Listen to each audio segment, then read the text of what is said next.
So, hello, welcome everyone to our latest edition of Zoom with the North Carolina Room. We sort of slowed down our pace a little bit. We had been doing these weekly, but it got to be a little bit too much. So we're going to probably cut down to like a bi-monthly sort of thing and try to reach out and work with our branch libraries to do some content that's more specific to different neighborhoods and communities. So thanks if you've been here at all of our sessions. A lot of you have tried to make it to most of them. And it's been an interesting kind of time in our lives. So thanks for hanging out with us and supporting the North Carolina Room, sharing our stuff on Facebook and Instagram. We are, what am I trying to say? The burnout's real as far as getting things together. But today I am really excited to have Erica Abrams Locklear with us today. She is a professor of literature. Technically we're English now, but yes. At UNC Asheville and fellow Irwin High School alumni. And I was lucky enough to have her as a professor for Appalachian Lit, which really had a big influence on the direction I took my scholarship. So today she's going to talk about some things that we have in our collection and how they relate to her academic work. Her book is Negotiating a Perilous Empowerment, Appalachian Women's Literacies. And today she's going to talk to us a little bit about how folks were becoming more literate in Sandy Mush and Leicester and other places in Buncombe County in the 1920s. So Erica, take it away. All right, thank you. So thank you to everybody who is taking time out of your day to listen to me talk to you. I will try to make it as interesting as possible.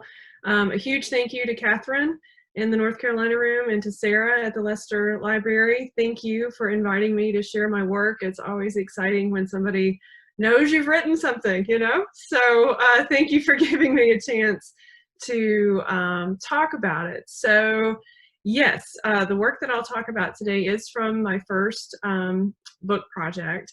And the project more generally is about women writers from Appalachia and their literary depictions, both in fiction and memoir, of the identity conflicts that new literacies can cause for learners.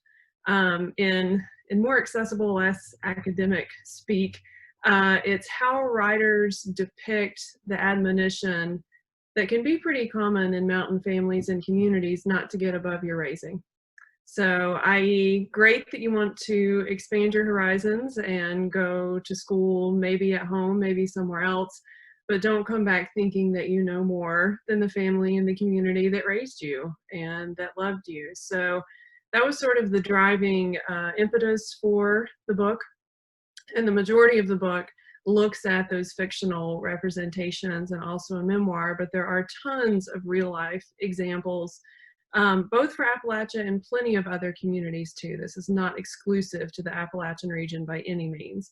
But the example that I wanted to talk to you about today is the Moonlight School, which I think is absolutely fascinating.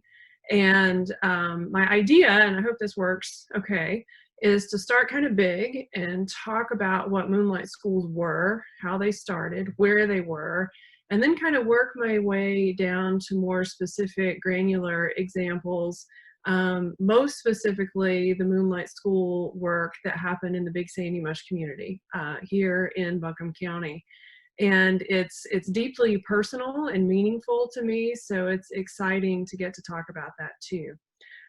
So let me go ahead and share my screen so you're not going to have to look at my face the whole time. I thought that might be nice too. And I've got a PowerPoint presentation that will help us sort of work through some of these larger things. Okay, so hopefully you can see the screen there.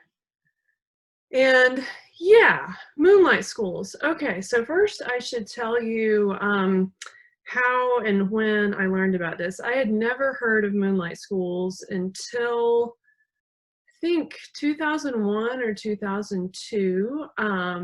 My dad, who lives in the Leicester community, Bert Abrams, was good friends with a man named George Mears. And George told him about this collection of materials that he somehow found out about at Pack Memorial Library in the North Carolina room connected to Moonlight Schools. So I started looking into that, and I'll give you more about that in just a second. And by the time that I went to pursue a doctorate in 2003, I knew that I wanted to know a lot more about the Moonlight School story. So for Western North Carolina, the story went, and I'm still not certain how much of this is accurate, that a woman named Della passed away in Florida, and upon cleaning out her house, relatives discovered boxes of materials related to the Moonlight School project in Buncombe County. So my initial question was, well, okay, but what even is a Moonlight School? So as far as I can tell, all of this started with the woman that you see on the screen. Her name is Cora Wilson Stewart, and in 1911, she was from Kentucky. She started the Moonlight School project in Rowan County, Kentucky. And it held night adult education classes focusing on teaching anyone 18 years or older to read and write. Because these adult students worked during the day, either performing paid labor tasks or domestic duties at home, nighttime was often the only time they had available in which to learn to read and write. Classes were generally held in the summer and fall, and students traveled to these classes by the light of the moon, hence the name Moonlight Schools, which is kind of a, I don't know, romantic name. I like it. In many ways, a brief analysis of the program provides a useful historical basis for thinking about what literacy meant for educators and adult students in the first few decades of the 20th century. So Stewart relied on this really simplistic definition of literacy, and it's interesting to me because in some ways that worked remarkably well for her, but it also opened her up to criticisms as the program expanded to other areas. So she didn't agree with using the idea of grade level reading proficiency to gauge literate ability. Instead, she devised her own materials geared toward a rural-based adult audience. And once students completed the second set of materials, which, as Stewart's biographer notes, could be accomplished in 2 6-week sessions of night school, so 12 weeks of work, then Stewart declared pupils literate. Which seems very quick. She was also keenly aware of the differences between adult learners and child learners. So instead of teaching adult pupils from primary readers, she created a newspaper from which students read. She was aware that an adult might be very embarrassed to be seen reading a primer that a child would read. In 1922, she published a textbook called Moonlight Schools for the Emancipation of, wait, hold on. We are trying to move forward. There we go. Moonlight Schools for the Emancipation of Adult Illiterates, in which she explained her 3 target audiences. And so I've got that here on the slide. And she was very interested in targeting illiterate mothers who needed to communicate with their children. And a lot of this was patriotically driven. She was very concerned about the thought of soldiers going away to war and mothers not being able to write letters to their sons. Middle-aged men shut out from the world of books, and illiterate young people of both sexes. So this book, and I've got a screenshot of the cover page there, reveals so much about the pedagogical foundations of the program. And what I found interesting and pretty problematic is that it illustrates pretty clearly that Stewart harbored some inherent judgments about the residents that she taught. In her chapter titled Dealing with Illiterates, she brags about the change in mountain speech the program promoted, writing that ing was restored to its proper dignity, and the most glaring of monstrosities of pronunciation were weeded out. A language conscience was created where none had existed before. And from my perspective, as someone who grew up in Western North Carolina, I think those things that she deemed monstrosities are what make the speech so beautiful and wonderful. But her perspective is, from an entirely different place and time. So the project spread from Kentucky across the country, including to North Carolina. And in 1914, 3 years after Stewart began the Moonlight School program in Kentucky, the state superintendent of education for North Carolina, Dr. J.W. Joyner, began organizing an adult literacy campaign in his home state. And in 1915, he even designated the month of November as Moonlight School Month in North Carolina. So meanwhile, and we are getting closer to Buncombe County now, a woman named Elizabeth Morris, and you see her there on the left, from Selma, Alabama, had graduated from Peabody College in Nashville in 1898. She became a teacher and was presumably aware of her home state's focus on moonlight schools. At some point, she became interested in educating adults in Appalachia, and she moved to Buncombe County, North Carolina. Historical records explaining precisely how she became interested in moonlight schools and how she chose Western North Carolina are vague at best and incomplete at worst. And Catherine and Sarah, if any of you know how she picked North Carolina or Buncombe County to come to, I'd be really interested to hear. But thanks to the archival documents in the North Carolina collection at Pack Memorial Library, we know that in 1919, she began volunteering in Asheville.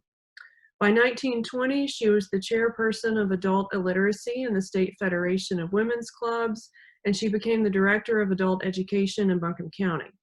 She served in that position for 10 years, during which time she helped establish moonlight schools in Buncombe County, both in urban and rural areas.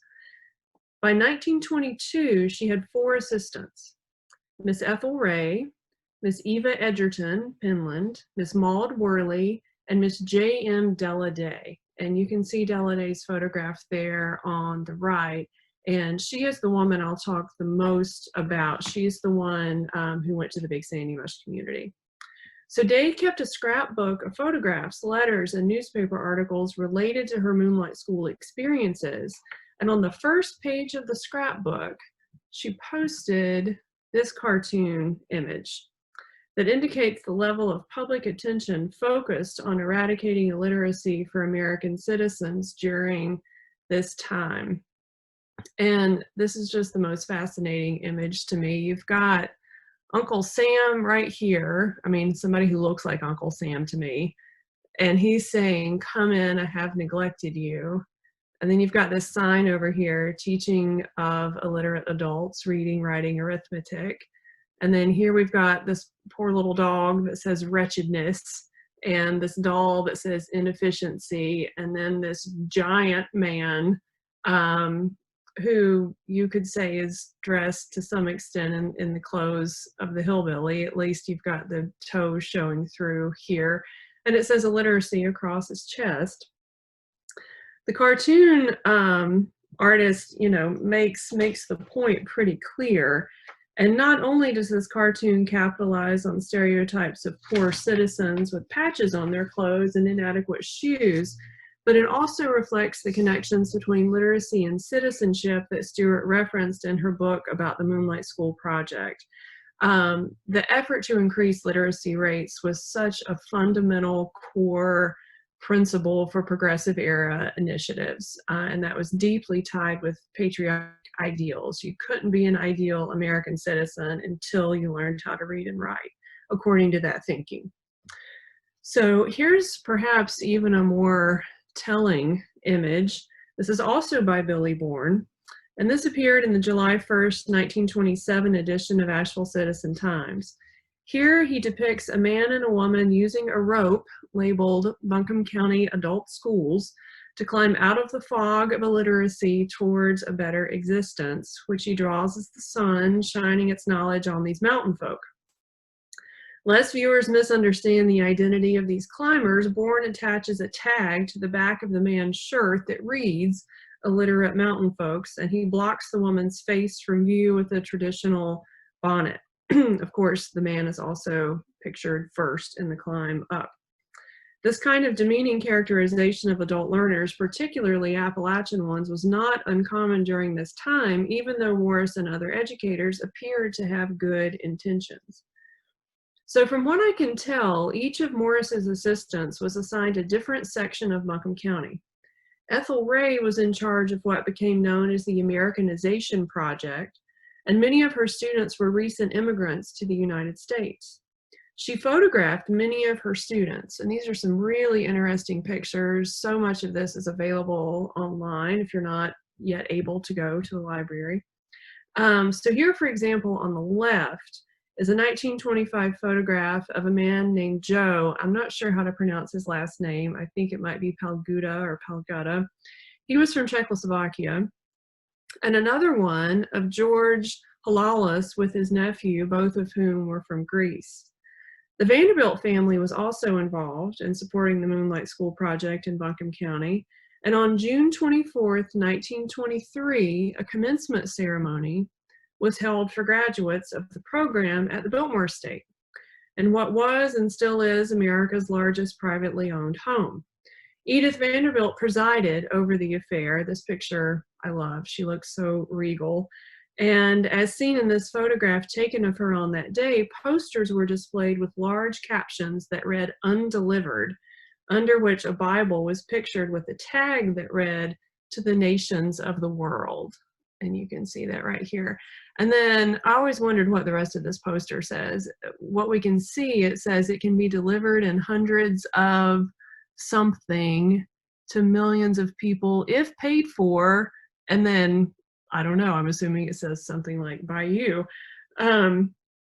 Let's see. Although it made quite the philanthropic statement that the Vanderbilt family held a night school graduation ceremony on their property, images from that day signaled that learners were seen as the undelivered, people who must be raised up out of the fog of illiteracy, as Bourne would draw the situation 4 years later.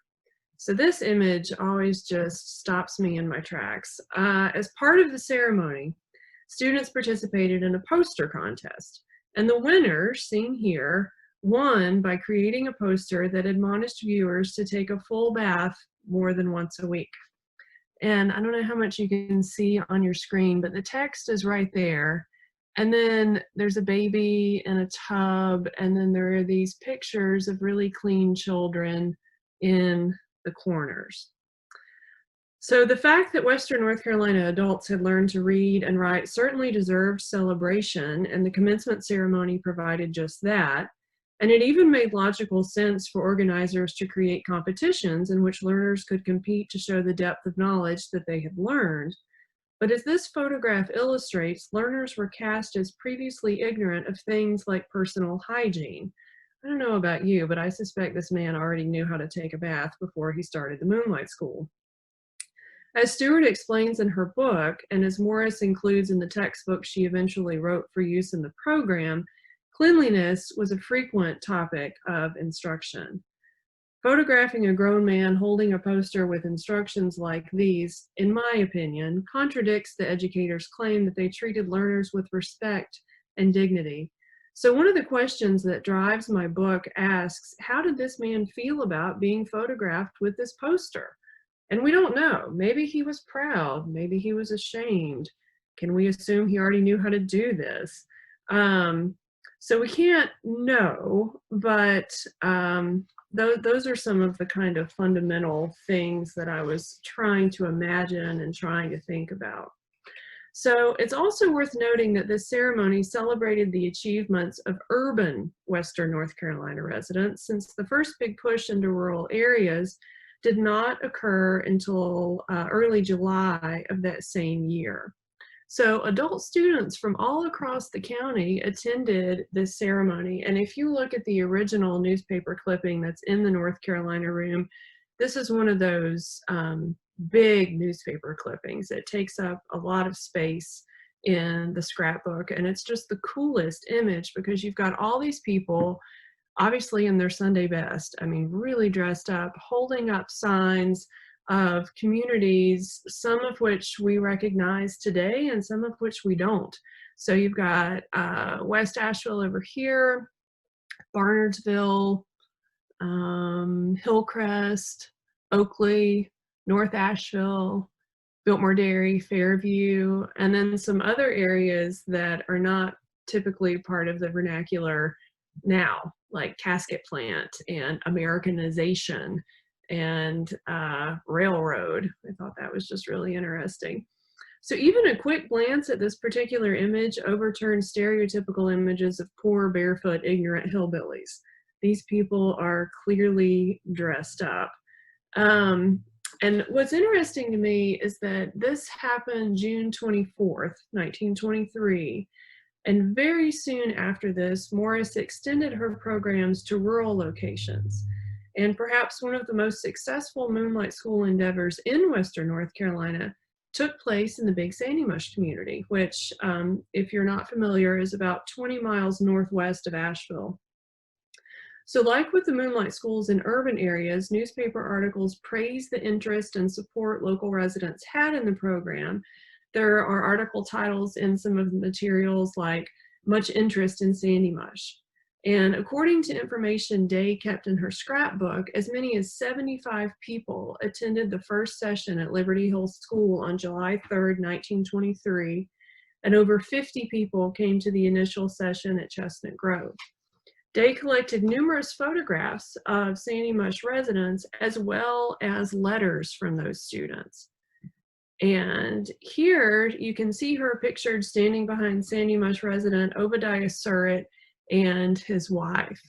And in the Sandy Mush community, pictures of this man surface all the time. He had a huge family. And when the Moonlight School project became more national, and there's a whole other story there, Cora Wilson Stewart started collecting materials of this activity across the country, and some of those are housed in a library in Kentucky. Pictures of Obadiah Surratt show up there too, which I found so interesting. So in any case, this photograph was presumably either the first or an early visit made to the Surratt family because she wrote "First Lesson" underneath the image. A photograph taken on that same day, let me get there, shows this woman. This is Minerva Clark Sprouse, or Aunt Nervy, and she's holding a Bible that she soon learns how to read.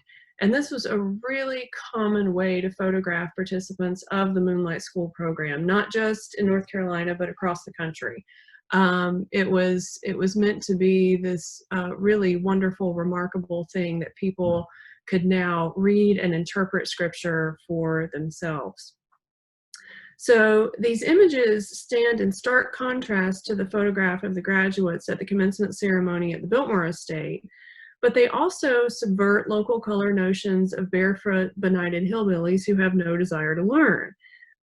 These people are not dressed up like the folks at the Biltmore ceremony, but these are taken when they're at home.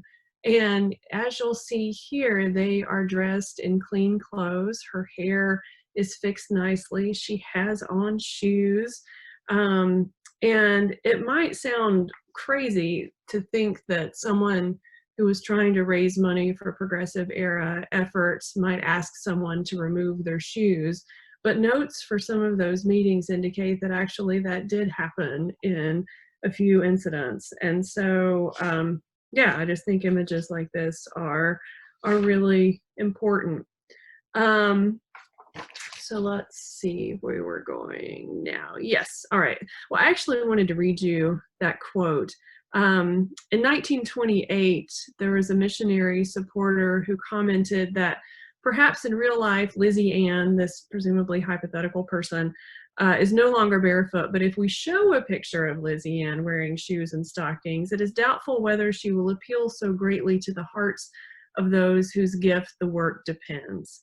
So I definitely commend Della Day and Elizabeth Morris for photographing people as they are, and in Aunt Nervy's case, it's wearing shoes.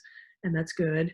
So perhaps the best testament against the supposed backwardness of these people lies in a brief analysis of the letters they wrote after learning to read and write, and these are fascinating.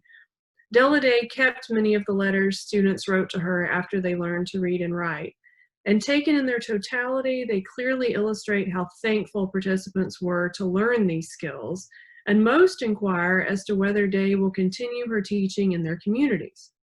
One letter to Mrs. Day from E.L. Jones, dated January 3rd, 1924, so this is in the winter after the first summer of sessions, and he writes, "Mrs. Day, I will write you a few lines to let you know that I have not forgotten you. I'm sorry the night school is out. I've got up a petition for another school at Liberty Hill. I got 68 names. I hope you will be one of our teachers. I have sent the petition to Mrs. Morris, so I will close." And, you know, one of the things that I wanted to know about is people like him were so grateful for the skills that they learned. And I wondered if they had any sort of stirring identity conflicts if they were asked to create posters about keeping themselves clean. And I kept looking for hints about that in those letters, and I never really got any clear answers, but it's something that, I don't know, I still think about a lot. So like Cora Wilson Stewart, Morris developed her own materials for students, her own teaching materials. And she recognized that attending school as an adult was often a difficult and for some shameful decision, and she didn't want to make that worse by subjecting them to childlike lessons. So she published a book called the Citizens Reference Book from the University of North Carolina Press. And the lessons are interesting because they do draw from adult themes, but she also works in lessons that are appropriate for children. And I think the thinking there was that adult learners could learn and practice with their children, which I think makes a lot of sense, especially for learners who are short on time. One difference I did notice is that Morris's work, I think, was intended for a larger audience than some of Cora Wilson Stewart's from Kentucky. Stewart included a lot of rural terms and vernacular that would have been familiar, especially to people who did farming.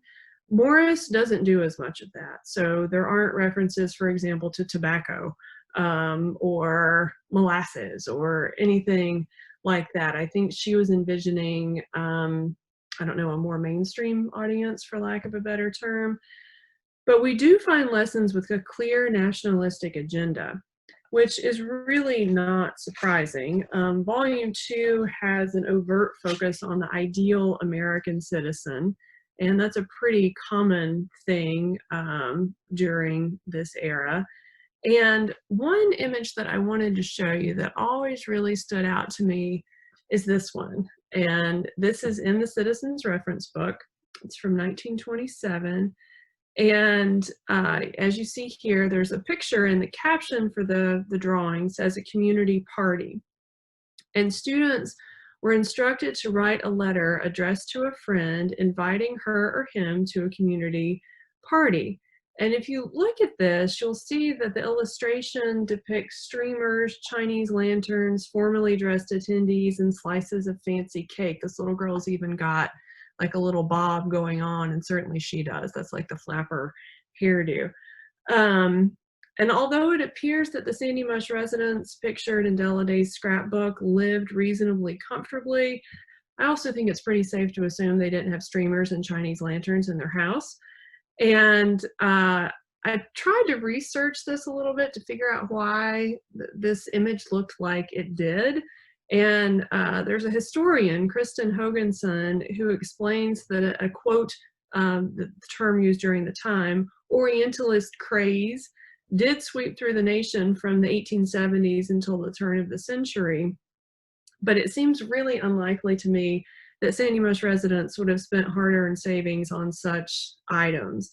And so then that prompts me to ask, okay, if you're an adult learner who has worked in the field all day and you're making the effort to go to this school at night and you're given this lesson that asks you to write an invitation to someone and you're supposed to imagine a party like this, how did it make you feel? Did you think, oh, that would be amazing and incredible? Or did you think these people have no idea what my life is like, or what? And again, we don't really get answers from people who wrote letters to their teachers, and you can see why. But I made some speculations about how they might have felt based on how things are represented in fiction. So let's see where we are now. Okay. I'm especially interested in imagining these scenarios because Della Day did not conduct her work in a vacuum. She relied heavily on people in the Sandy Mush community to start the night schools. Without them, she couldn't have done it, and neither could have Elizabeth Morris. In fact, she boarded with my great-grandparents on Big Sandy Mush, and my paternal grandmother, Blanche Wells Abrams, was one of the teachers in the Moonlight Schools. So there she is. She was born in 1904, and she attended Weaver College when she was 16 years old, which is hard for me to even imagine. And she's pictured here in 1920, and she was apparently part of the Literary Society, which, you know, is cool. And Day would have boarded with her and her parents just 3 years later when Day took this picture of her feeding the chickens on the farm. And the first time I saw this image, I thought I was going to fall out of the chair in the reading room. I had no idea it was there. I didn't know she was involved. I was just really surprised. So by the time my grandmother was 21, she had her own school. And here she is pictured in, let's see her right there, 1925 with her students on North Turkey Creek. Knowing that she taught in the Moonlight Schools program introduces a whole new set of questions for me. How did she feel about the materials she was using to teach members of her own community? Unfortunately, I never had the chance to meet her. She died when she was 49 in 1953, and my father didn't even know about her connection to the Moonlight Schools until 2003, so he wasn't able to talk with her about it. But as seems to happen to me every time I do archival research, I ended up with more questions than answers. So let me stop sharing my screen there. And yeah, I was left with tons of questions about how Buncombe County became this sort of model for the program for the rest of the state. And I'm really grateful those materials are there, and I hope I've given you some interesting things to think about.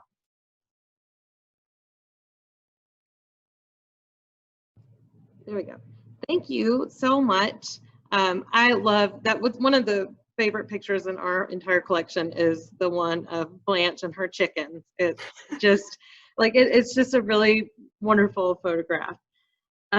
I have a question, and maybe you can expand on this a little bit, but how did the Moonlight Schools, did they have any connection to Presbyterian mission schools like what's now Warren Wilson, or, oh, I'm forgetting the one up in Hot Springs for women. So how do those two things go together? Yeah, I don't really know. I had wondered that myself, and it's interesting because I assume there's a big connection between the Presbyterian schools and the AMA, the American Missionary Association. And those were definitely so Christian in their funding and in their purpose and their mission, obviously. The Moonlight Schools was much more secular, and as I understand it, Cora Wilson Stewart's main goal in starting the Moonlight Schools in Kentucky was to increase the reporting of literate adults for the next census, which is a pretty different goal than learning to read the Bible to save souls. But that was also part of the Moonlight School initiative. There's a scholar who, let me think, is at the University of North Dakota. Her name is Kim Dunn-Hauer, and she's done some really incredible work with that school in Hot Springs. That was her dissertation topic, and she later turned it into a book, so we might be able to find more answers there. We've got a question from Stella. Did the Moonlight schools have support from the Buncombe County school system? Oh, that's a good question. I shouldn't answer that without knowing for sure. I want to say I don't think they did. Catherine, do you know? I want to say the same thing. I think that the county schools had some sort of tangential involvement, but I don't know that they were funding anything. There are some things we got at the same time, Buncombe County schools records, early Buncombe County schools records, at the same time that we got the Della Day stuff. So I'm not sure if they came from the same donor, but there's some sort of connection there. I was trying to look. I talk about the ending of the Moonlight School program in Buncombe County, which I believe went on until the 40s. And yeah, I'd have to look up the particulars. I'm sorry, I can't answer that a little bit better. And then I was wondering, what library in Kentucky has the Cora Wilson Stewart stuff? It was the Kentuckiana Digital Library, and they had actually pulled from a number of different libraries. So I think the answer is that those materials are sort of scattered all over the place. And I also remember, it's been years now, looking at some really fascinating images of Moonlight School initiatives on Native American reservations. And so you would have these really striking images of people in traditional dress sitting in a chair holding their Bible, which is the very same sort of posturing of Obadiah Surratt sitting in his straight back chair. There's a great picture of him sitting in front of these huge tobacco plants in his chair holding his Bible. Emily, go ahead. I just unmuted you. I was wondering about the school that your grandmother started on North Turkey Creek. Is it the same? Did that evolve into the public school that was in Sandy Mush? You know, I don't know, and I don't think that she started it. I think she was, you know, a teacher that was hired there. I've never heard that she started that school. Okay. And I don't know. My dad would be the person to ask about that. I'm sorry, I don't know. Sandy Houts asks, were there county schools in all the rural areas during this time? Do you mean in Western North Carolina or in North Carolina generally? I think she probably means in Buncombe County. In Buncombe County. I'm not really sure about that either. You all are asking really good questions. By the 20s, I mean, if anything, I think as history went on, there were fewer schools as areas consolidated. There were many, many local schools that became fewer in number as the years went on. So that's sort of a halfway kind of answer. Yeah, so she's asking, you know, did adults not have access to schools during their childhood? And I can speak a little bit to that. There was no public school system in North Carolina until the 1880s, and it was up to each individual county to fund those public schools with a, a ballot measure for taxes. So Asheville City actually came this close not having public schools. I mean, they would have come up eventually, but people were not really into the idea of funding education for everyone, which included African-American students. There was a lot of feeling that white families could pay to send their children to school and that they should not be paying to send Black children to school. But in the 1920s in Buncombe County, there were a lot of schools that were consolidated down into the high schools that we know today between the 50s and 60s as a result of Brown v. Board. So I was mentioning to Erica earlier, there were at least 2 public schools for African American students in Leicester, one in Newfound close to the Haywood County line, and then one in Leicester off Short Sluter Branch Road. And then of course, there was the Sandy Mush School and the Leicester High School and the West Buncombe High School and the French Broad High School that all consolidated to become Irwin. So I hope that answers that question. Yeah. And the same thing in Madison County. You know, now there's one high school in Madison County, and students who live close to the Tennessee line travel a huge distance to get there. 50 years ago, I don't want to misspeak about the dates, but in previous times, there were schools that were much closer to their home. The other thing to think about in the 1920s is that even if there is a local school in your community that is funded and you manage to get a teacher there, many students were not able to go. Their family had to have that labor on the farm. There were also very clear-cut gender divisions or delineations that, you know, boys, it might be seen that they only needed education up to a certain level, and then they were expected to come work on the farm. And then the same could be true for the girls. So a lot of it had to do with what the family needed on the homestead. Any other questions?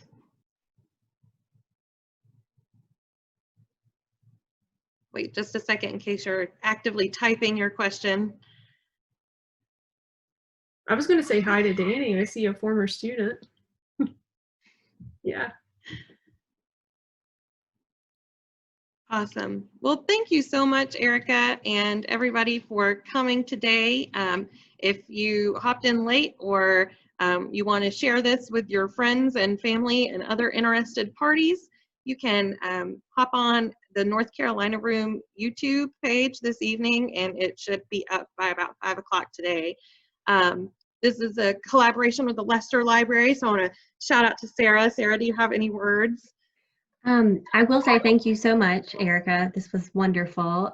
For those of you who are interested in learning more about what Erica does with her work, will you tell us a little bit about your most recent book with the food memory that you had the entry in about the shake and bake? I love that entry. Tell us about that, because this is a book that the Leicester Library has, and you could request it to pick up for curbside service if you wanted to know more about that. So tell us a little bit about that, Erica.